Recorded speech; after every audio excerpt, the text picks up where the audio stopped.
Assalamualaikum warahmatullahi wabarakatuh. Kembali lagi di channel Seram Sejati. Sebelum kita lanjut ke ceritanya, tekan dulu tombol like video ini. Dan ingat, tekan juga tombol subscribe channel ini. Nyalakan juga lonceng notifikasinya agar tidak ketinggalan cerita-cerita lainnya dari channel ini.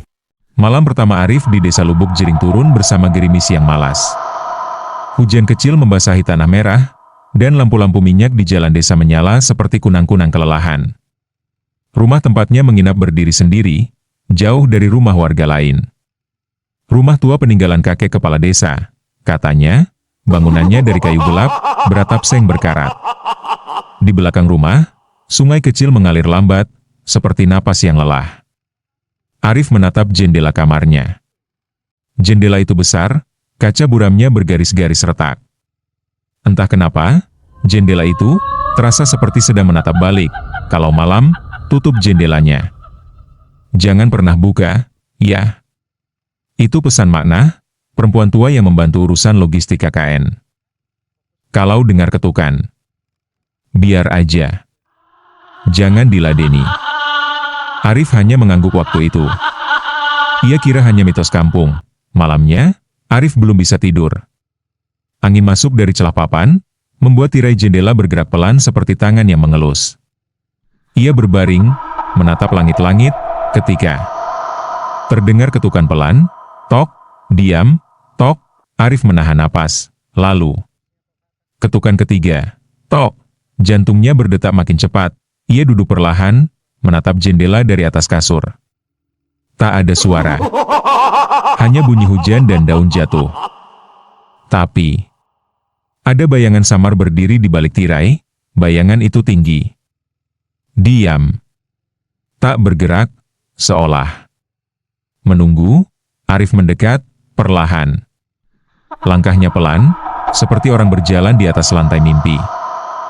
Ia menyibak sedikit tirai, dan saat itu, sinar petir menyambar langit, cetar, wajah itu muncul jelas sekali. Pucat, tak bermata, mulutnya terbuka sangat lebar seperti menganga, dan menatap langsung ke arahnya. Begitu dekat, seolah hanya dibatasi kaca tipis. Arif terhuyung mundur. Terjatuh, listrik mati. Lampu minyak padam. Rumah seketika gelap gulita. Dari luar, terdengar suara seretan kuku di kaca. Panjang. Perlahan. Menyayat. SRRRRR kakak. Arif gemetar. Ia merangkak menuju lemari, mencari senter. Tangan gemetarnya menyenggol kaleng, menimbulkan suara nyaring. Di saat itulah, terdengar bisikan kecil dari luar jendela, "Kau sudah lihat aku?" Arif menahan napas. Bibirnya bergetar, ia meraih ponsel, tapi tak ada sinyal. Tak ada koneksi, tirai kembali bergerak. Tapi kali ini dari dalam, tiba-tiba, lemari di sudut kamar bergoyang sendiri. Laci terbuka perlahan. Sehelai kertas tua tergelincir keluar, Arif membacanya dengan tangan dingin. Jangan tatap wajah itu lebih dari sekali, karena kedua kalinya ia akan masuk lewat matamu sendiri. Saat pagi datang, semuanya terasa normal.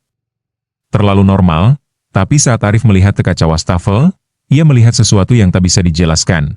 Bayangan di balik matanya. Tersenyum, "Aku belum pergi. Aku hanya menunggu waktu kau membuka lagi." Pagi itu, wajah Arif tampak letih. Lingkar hitam di bawah matanya seperti bekas pukulan, bukan dari tangan, tapi dari sesuatu yang menatap terlalu dalam. Ia berdiri lama di depan kaca kamar mandi, memperhatikan matanya sendiri. Tapi semakin ia menatap, pantulan di cermin malah terasa semakin asing. Seolah ada dua jiwa di dalam satu tubuh. Maknah mengetuk pintu rumah pukul 10. "Nak Arif, sarapan dulu. Jangan terlalu banyak mikir." Arif duduk di tangga depan, menyesap teh yang mulai dingin. Ia akhirnya bertanya, "Bu, semalam saya dengar ketukan 3 kali. Ada seseorang di jendela." Maknah terdiam. Wajahnya mengeras, "Kamu buka?" "Saya lihat sebentar." Maknah langsung memalingkan wajah. Jemarinya meremas ujung kerudung. "Kalau sudah lihat, dia bakal tahu kamu bisa melihat dia." "Dia siapa?" "Bukan siapa. Tapi apa?" Maknah berdiri, tanpa menjawab lebih jauh, lalu berkata lirih, Kalau dengar lagi, jangan jawab. Terutama yang ketiga. Itu bukan panggilan. Itu izin masuk. Malam kedua. Hujan kembali turun. Tapi bukan gerimis manja seperti kemarin. Malam ini, hujannya deras, kasar, seperti mencuci sesuatu yang berdosa dari langit. Daun-daun basah menghantam atap seng, dan suara gemuruh membuat jantung bergetar. Arif duduk di kamar, membawa kamera video kecil yang biasa ia pakai untuk dokumentasi KKN. Kamera itu sudah disetel sejak sore, mengarah ke jendela. Ia tak bisa tidur, pikirannya penuh dengan wajah itu. Lalu, tok, tok, jantung Arif langsung melonjak, ia menahan napas. Suara itu sama. Tepat seperti semalam, ia menoleh ke kamera. Lampu merahnya masih menyala. Masih merekam. Ia mencoba untuk tidak bergerak, dan kemudian, tok, ketukan ketiga, udara dalam kamar mendadak dingin. Sangat dingin. Embun muncul di kaca jendela dari dalam, tirai jendela mulai bergerak sendiri. Arif berdiri perlahan, kakinya gemetar. Matanya tak bisa berpaling dari jendela itu. Tiba-tiba, suara kamera berbunyi, klik, mati. Gelap, sunyi, hening yang menusuk, lalu, sesuatu mengetuk dari dalam lemari. Tok. Tok. Tok, Arif melangkah mundur. Kakinya menginjak kayu yang berderit keras, lemari itu kembali bergoyang, pelan. Pelan, dan saat ia hampir menjerit, suara itu berhenti. Tapi ia merasakan sesuatu, ada napas di lehernya. Jangan tutup mata. Bisikan itu lembut. Basah. Dan dingin, Arif membalikkan badan secepat kilat, tidak ada siapa-siapa, tapi cermin kecil di dinding, yang tak ia sadari sebelumnya, menunjukkan wajah lain berdiri tepat di belakangnya, wajah pucat. Mata hitam. Mulut terbuka lebar, meneteskan darah, beraak, jendela kamar terbuka sendiri, ditiup angin yang tak masuk akal. Kertas-kertas bertebangan. Arif menjerit, menutup jendela dengan sekuat tenaga, dan melempar kain untuk menutup kaca. Paginya, Arif memutar rekaman dari kamera. Rekaman berhenti tepat setelah ketukan ketiga. Tapi di detik terakhir sebelum kamera mati, terlihat sangat jelas, satu tangan pucat menekan kaca dari luar, dan di baliknya, wajah yang sama, yang kini lebih dekat, dan lebih nyata. Ketukan ketiga bukan permintaan masuk. Itu konfirmasi, bahwa dia sudah di dalam. Pagi itu, udara di desa Lubuk Jering terasa lebih berat dari biasanya. Matahari seolah malas naik, menyisakan kabut tipis yang menggantung seperti asap dupa di rumah duka. Arif menyalakan kameranya, mencoba menonton ulang rekaman dari semalam. Ia duduk di meja, sendirian, hanya ditemani bunyi detak jam dinding yang lambat. Dan ketegangan yang menggantung di udara, rekaman dimulai normal. Beberapa jam awal hanya menunjukkan tirai jendela yang bergerak perlahan karena angin. Lalu, suara ketukan pertama terdengar. Disusul ketukan kedua, Arif mengatur volume kamera lebih keras, dan pada ketukan ketiga, layar kamera bergetar sedikit. Tidak seperti biasa, di sana, tepat di balik tirai, sebuah bayangan mulai terbentuk. Perlahan. Kabur. Tapi semakin menit berjalan, bayangan itu makin jelas, bentuknya manusia. Tapi bukan manusia, tinggi. Pucat. Dan wajahnya seperti terbuat dari kain basah yang menempel pada tengkorak. Waktu terus berjalan, pukul 12 dini hari, 47 menit, 12 detik, sosok itu masih berdiri di sana. Pukul 1.22 menit, kepalanya miring sedikit. Pukul 23 menit, ia berdiri lebih dekat. Hanya terhalang kaca jendela. Lalu, pada pukul 2.44 menit, hal yang membuat Arif kehilangan napas terjadi. Sosok itu perlahan mengangkat tangannya sendiri. Dan menunjuk ke arah kamera, bukan ke arah jendela. Bukan ke arah Arif. Tapi ke kamera, seolah tahu sedang dilihat, dan detik berikutnya, tepat di pukul 2.44 menit 6 detik, kamera mati. Layar hitam, Arif membanting kamera ke lantai. Ia gemetar, wajahnya pucat. Tangannya dingin seperti es. Ia meraih ponsel, membuka kamera depan, tak ada apa-apa, tapi saat ia menoleh ke jendela, yang sudah ditutup rapat oleh koran dan lakban, ia melihat bayangan wajahnya sendiri. Tidak ikut bergerak. Astaga, bisiknya. Wajah di balik kaca itu tersenyum. Arif lari keluar rumah. Nafasnya pendek-pendek, matanya liar mencari orang. Ia melihat Makna di depan surau, sedang menyapu halaman. Bu, saya lihat dia lagi. Di jendela. Dia terekam. Tapi dia tahu saya merekam. Makna menurunkan sapunya perlahan. Kalau dia sudah tahu kamu sadar, dia akan bikin kamu melihat lebih banyak. Melihat apa? Arif gemetar. Makna mendekat, lalu berkata pelan, bukan apa. Tapi siapa dia dulunya? Malam itu, Arif mencoba tidur lebih awal. Tapi ia tak benar-benar tidur. Lampu sengaja dinyalakan. Pintu dikunci 2 kali. Semua kaca ditutupi kain gelap. Tapi tetap, rasa diperhatikan itu tak hilang. Pukul 3 pagi. Arif terbangun. Suara hujan rintik masih terdengar. Tapi ada satu suara lain. Klik. Suara kamera, padahal kameranya sudah ia matikan dan simpan di lemari. Arif menyalakan senter, menuju lemari. Perlahan ia buka pintunya. Tidak ada kamera. Hanya cermin kecil. Dan dalam pantulan cermin itu, ia melihat dirinya. Duduk di tempat tidur, padahal ia sedang berdiri. Ia menoleh ke kasur, kosong, saat kembali menatap cermin. Wajah dalam pantulan sudah berubah, mulutnya robek hingga pipi. Mata hitam. Dan tangan yang terulur keluar, dari dalam cermin, kamera bisa dimatikan. Tapi ingatan tidak. Sejak malam hujan itu di sungai, Arif tak pernah benar-benar merasa sendiri lagi. Bahkan saat matahari bersinar terang dan ayam berkotek riang di pekarangan, ada sesuatu di balik bayangan pohon pisang yang seolah mengintip. Awalnya hanya firasat. Rasa tak nyaman di tengkuk, bulu kuduk yang tiba-tiba berdiri tanpa angin. Tapi semakin hari, firasat itu berubah jadi teror halus yang mengiris logika. Di dalam rumah kayu peninggalan ayahnya, suara derap papan makin sering terdengar, meski angin tak berhembus. Lalu datanglah cermin. Cermin segi 4 di dinding kamar, tempat biasa Arif menyisir rambut tiap pagi, mulai memantulkan sesuatu yang tidak seharusnya ada. Kadang, di sudut bawah pantulan, terlihat bayangan mata yang bukan miliknya. Hitam, besar, dan tak berkedip. Suatu sore, saat matahari hampir tenggelam, Arif melihat sosok itu jelas sekali. Di belakang pundaknya, dalam pantulan cermin, ada wajah pucat dengan mata kosong menganga. Bukan seperti melihat, tapi menyerap. Menyerap semua cahaya, harapan, dan keberanian. Arif terjatuh ke belakang, napasnya tercekat. Ia menoleh cepat, kosong. Tidak ada siapapun di kamar. Tapi di cermin, mata itu tetap menatapnya. Dengan tangan gemetar, ia menutup cermin dengan kain putih. Tapi malam itu, ketika ia tidur, kain itu terjatuh sendiri. Dan suara itu datang.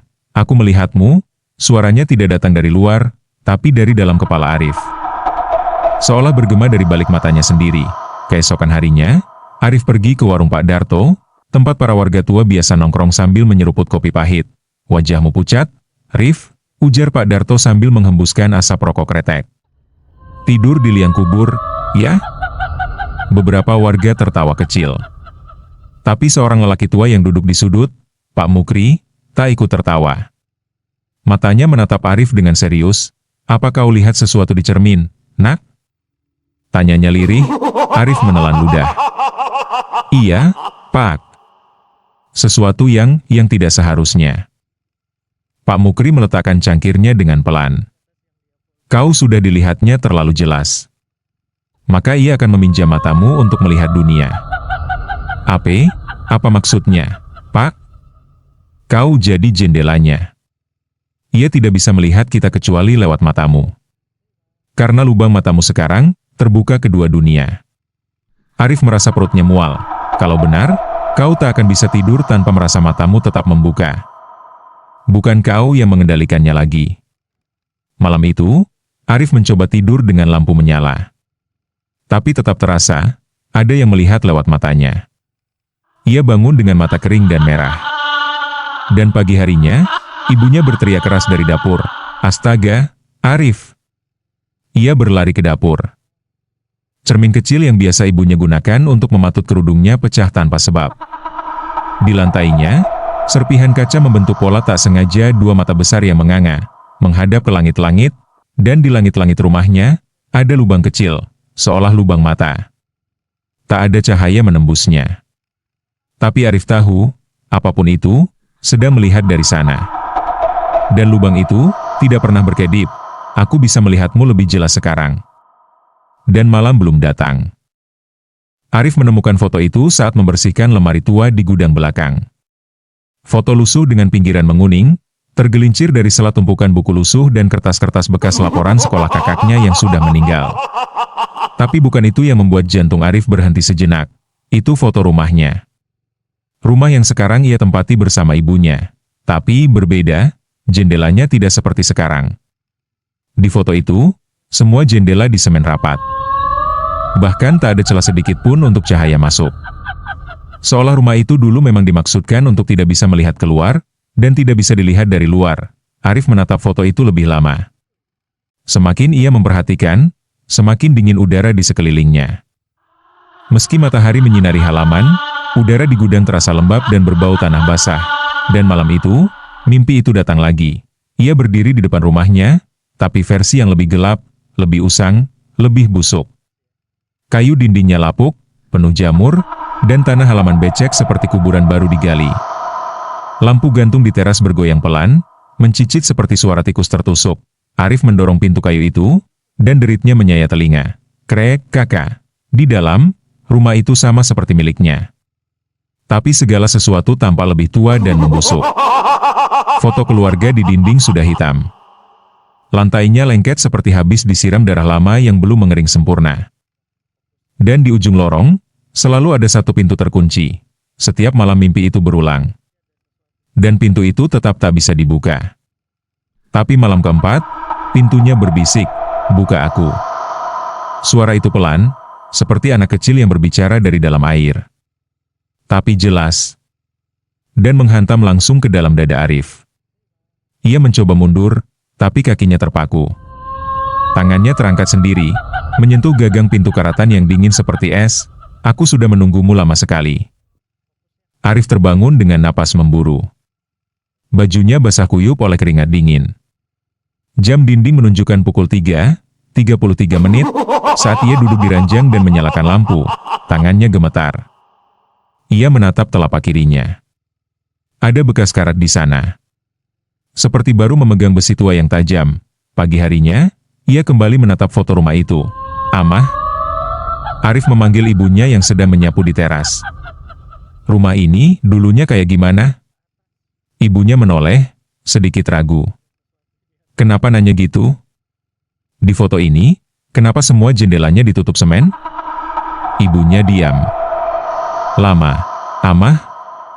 Desaknya, akhirnya ibunya bicara pelan, suaranya hampir bergetar. "Dulu, sebelum kita pindah, rumah ini pernah ditinggali orang gila. Dia tutup semua jendela karena katanya ada yang ngintip dari dalam rumah keluar. Bukan dari luar ke dalam." Arif merasakan darahnya berhenti mengalir. Ibunya melanjutkan, dia bilang rumah ini punya bayangannya sendiri. Rumah kedua. Dan siapapun yang masuk ke dalam bayangan itu, gak akan bisa kembali sepenuhnya. Malam itu, Arif tidur dengan lampu menyala dan radio menyala pelan. Tapi tetap, ia masuk kembali ke rumah gelap itu dalam mimpi. Pintu itu sudah setengah terbuka, dan dari celahnya sepasang tangan kurus dengan kuku hitam panjang merayap perlahan. Rumah ini, bukan cuma satu. Dan kau, sudah punya kunci untuk membuka semuanya. Malam ketujuh sejak mimpi rumah bayangan itu datang, Arif tak tidur. Ia duduk di atas ranjang, tubuhnya diselimuti rasa dingin yang menusuk hingga tulang. Di luar, angin meniupkan suara seperti anak kecil menangis jauh di ujung kebun. Jam dinding berdetak pelan, tik, tik, tik, hingga jarum menunjuk pukul 2.44, dan saat itulah suara itu terdengar, ceklek. Ceklek, dari bawah ranjangnya, bukan suara tikus. Bukan gesekan kayu biasa. Suara itu seperti kuku keras yang mencakar-cakar lantai kayu perlahan, berirama. Arif menahan napas. Ia menggenggam senter kecil yang selalu ia taruh di dekat bantal. Tangannya gemetar saat menyalakannya. Cahaya senter diarahkan ke bawah ranjang. Awalnya kosong. Hanya debu dan lantai kayu retak. Tapi, saat Arif hendak mematikan senternya, dua bola mata muncul tiba-tiba dari kegelapan. Mata itu besar, hitam kelam, tanpa kelopak, dan tidak berkedip. Jaraknya terlalu dekat. Seolah ada wajah tepat di bawah ranjang. Diam, menatap ke atas. Menatap langsung ke dalam wajah Arif. Arif memekik, terpental mundur hingga punggungnya membentur dinding. Senter terjatuh dan padam, gelap total, suara itu terdengar lagi, lebih cepat, ceklek. Ceklek. Ceklek, ia meraba-raba lantai mencari senter, napasnya tercekik. Dalam kegelapan, suara napas lain ikut terdengar, napas dari bawah ranjang. Berat, basah, dan tidak manusiawi. Tiba-tiba suara berhenti. Sepi. Terlalu sepi, senter menyala kembali. Arif mengarahkannya ke bawah ranjang. Mata itu masih di sana, tapi kini bergerak mundur perlahan, masuk ke celah sempit lantai, seolah menyerap dirinya sendiri ke dalam kegelapan. Lalu, hilang. Besok paginya, Arif nyaris tak bicara. Matanya sayu, tubuhnya lemas. Ibunya menyodorkan teh panas. "Rif, kamu gak tidur lagi, ya?" Tanya ibunya lembut, "MAH." Arif berkata pelan, Kalau kita mimpi sesuatu yang sama terus, dan itu terus berlanjut. Itu masih mimpi, atau udah nyata?" Ibunya terdiam. "Kamu mimpi buruk lagi?" bisiknya. Arif tidak menjawab. Ia hanya menatap ke lantai kamar. Tepat di bawah ranjangnya, sekarang ada retakan baru. Bentannya bulat panjang, seperti mata. Malam berikutnya, Arif mencoba untuk tetap terjaga. Tapi pikirannya mulai kabur. Ia tidak tahu lagi kapan tertidur. Atau, apakah ia benar-benar tidur? Ia membuka mata dan sudah berada di dalam rumah gelap itu lagi. Tapi kali ini, ada yang berubah, lorongnya lebih panjang. Udara lebih dingin. Dan ada suara. Ketukan lembut dari dalam dinding, tok. Tok. Tok, ia menyusuri lorong dan menemukan sebuah ranjang tua di ujung ruangan. Ranjangnya sama seperti yang ia miliki di dunia nyata, dan dari bawah ranjang itu, aku belum selesai melihat. Sepasang tangan kurus menjalar keluar, disusul wajah pukit dengan mata hitam kosong. Arif ingin lari, tapi tubuhnya tak bisa digerakkan. Mata itu menatap langsung ke dalam miliknya, seperti menyatu. Arif terbangun dengan peluh membasahi seluruh tubuh. Tapi ketika ia melihat ke kakak, bayangannya tidak bergerak bersamaan dengannya. Ia menoleh ke belakang. Kosong, tapi dari bawah ranjang, terdengar napas. Panjang, dalam, dan lapar, dan malam masih panjang. Pagi itu, desa Banyu Tengah terasa seperti potret lama yang warnanya mulai pudar. Langit mendung meski tak ada awan. Udara hening seperti disedot keluar dari dunia. Arif berjalan menyusuri jalanan tanah yang biasanya dipenuhi tawa anak-anak dan sapaan para tetua. Tapi kali ini, sepi. Semua terlalu diam. Ia melihat Burini duduk di teras rumahnya. Matanya kosong menatap satu titik. Di pangkuannya, segelas teh dingin yang tak disentuh. "Sejak pagi, Burini?" panggil Arif pelan. Perempuan itu hanya menoleh perlahan lalu kembali diam. Seperti lupa cara bicara, Arif melanjutkan langkah, mendapati Pak Dirman, yang biasanya cerewet soal ayamnya, berdiri kaku di kebun. Tangannya menggenggam sekop. Tapi tubuhnya tak bergerak, seperti patung berlumut. Matanya tak berkedip. Semakin Arif berjalan, semakin ia sadar, semua orang di desa ini seperti terjebak, waktu tak berjalan. Jam di warung Pak Darto berhenti tepat pukul 8.17. 3 ayam yang ia lihat di jalan tadi masih berdiri di tempat yang sama. Tidak bergerak. Tidak berkicau, Arif berlari pulang, napasnya memburu. Ibunya sedang berdiri di dapur, memegang pisau, menatap nasi di dalam kukusan. Wajahnya pucat. "Amah?" Ibunya tak menoleh. "Amah, ini Arif." Dengar gak? Akhirnya, ibunya menoleh perlahan. Tapi, ada air mata darah menetes dari matanya. Kita sudah lama tidak kemana-mana, Rif. Kita cuma di sini. Terus-menerus. Dan pisau di tangannya jatuh ke lantai.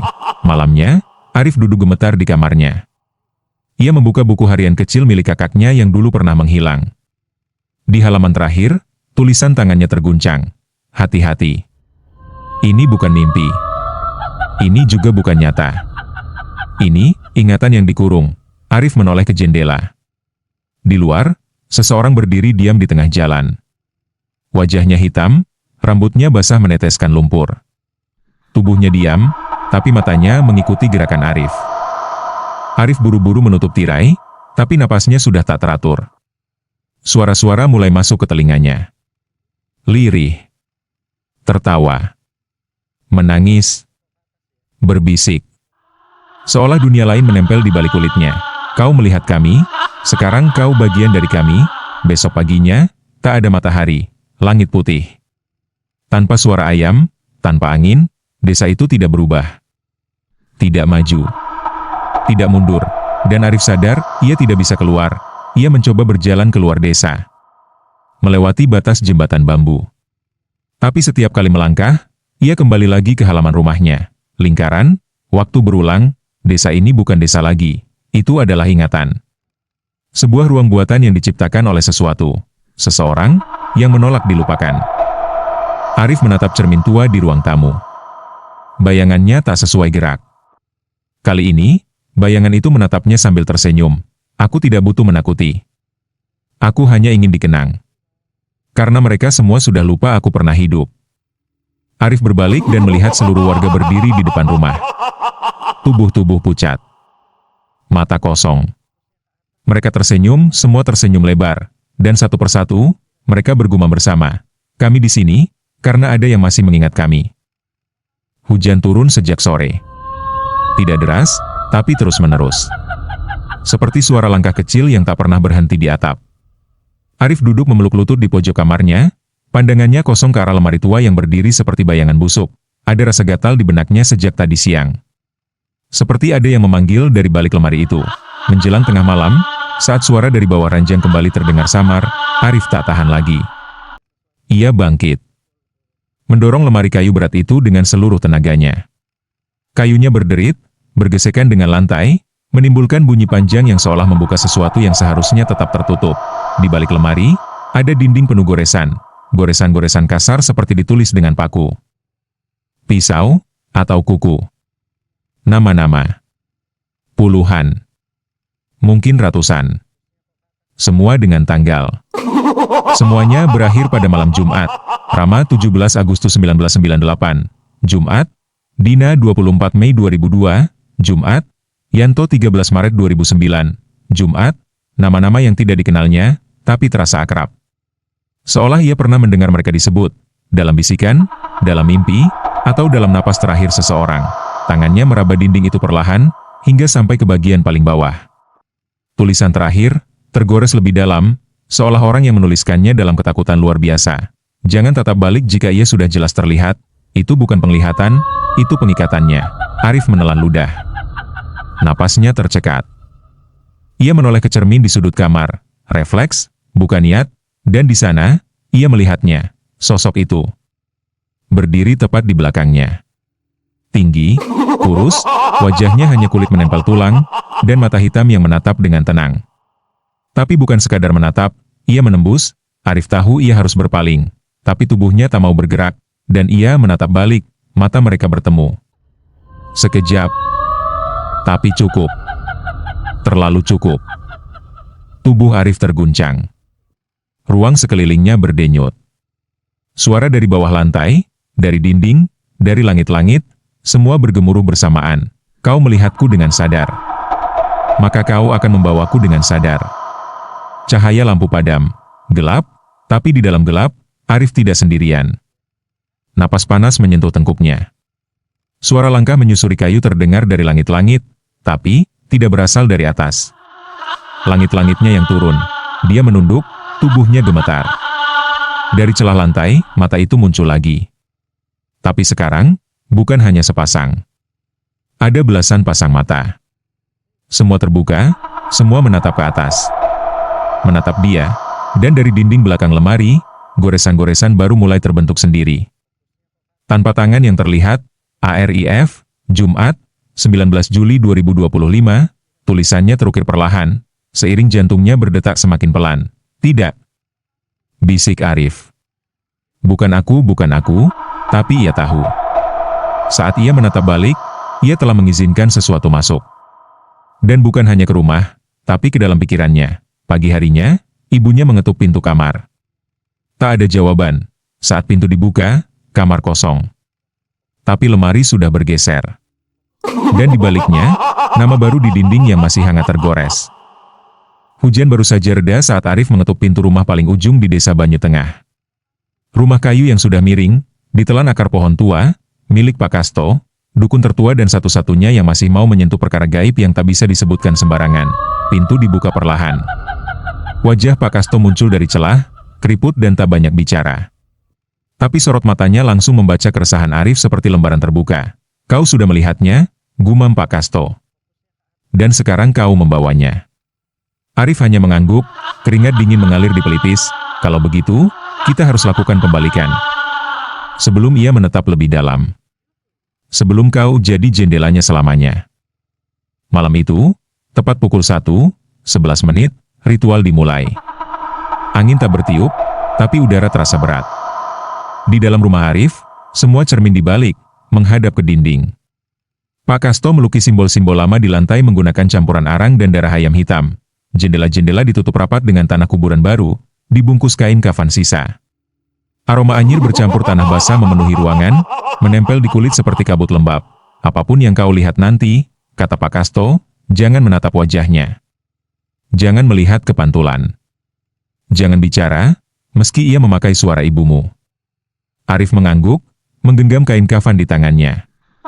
Tubuhnya gemetar, doa-doa kuno mulai dilantunkan. Suaranya serak, seperti berasal dari dada yang sudah tak punya napas. Rumah bergetar pelan.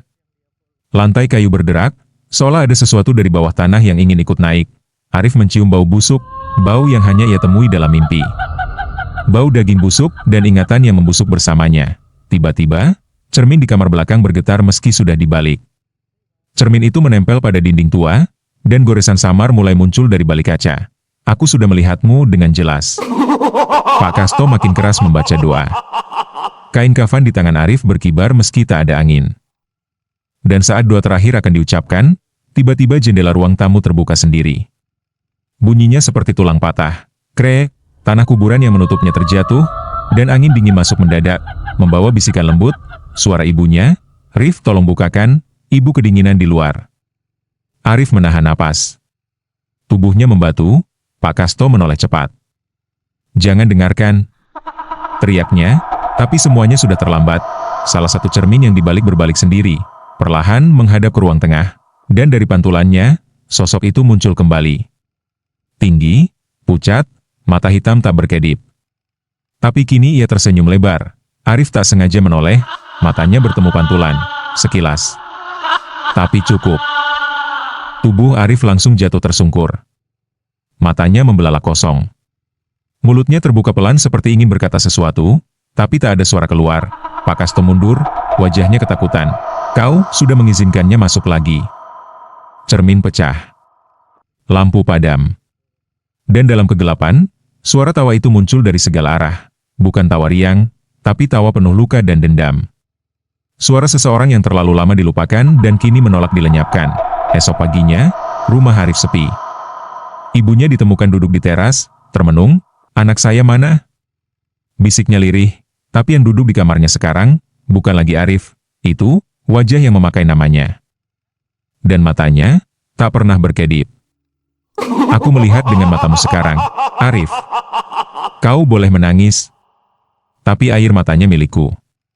Kau boleh menjerit, tapi suaranya. Suara milikku. Semakin lama, ia semakin lemah, ia mulai lupa siapa namanya. Mulai lupa siapa yang tidur di kamarnya. Mulai lupa kenapa jendela itu tak boleh dibuka lagi. Dan pada malam ke-40, saat hujan turun seperti tangis yang terlalu tua untuk dijelaskan, Arif berdiri di depan jendela, Tubuhnya tenang, matanya milikku sepenuhnya. Dan untuk pertama kalinya, aku buka mulutnya perlahan. Ada yang menatap dari luar, tapi sekarang, akulah yang melihat balik. Lampu kamar padam, dan dari balik jendela, wajah itu, wajahku, tersenyum di dalam bayangan. Matanya tak berkedip, karena mataku tak pernah tertutup lagi.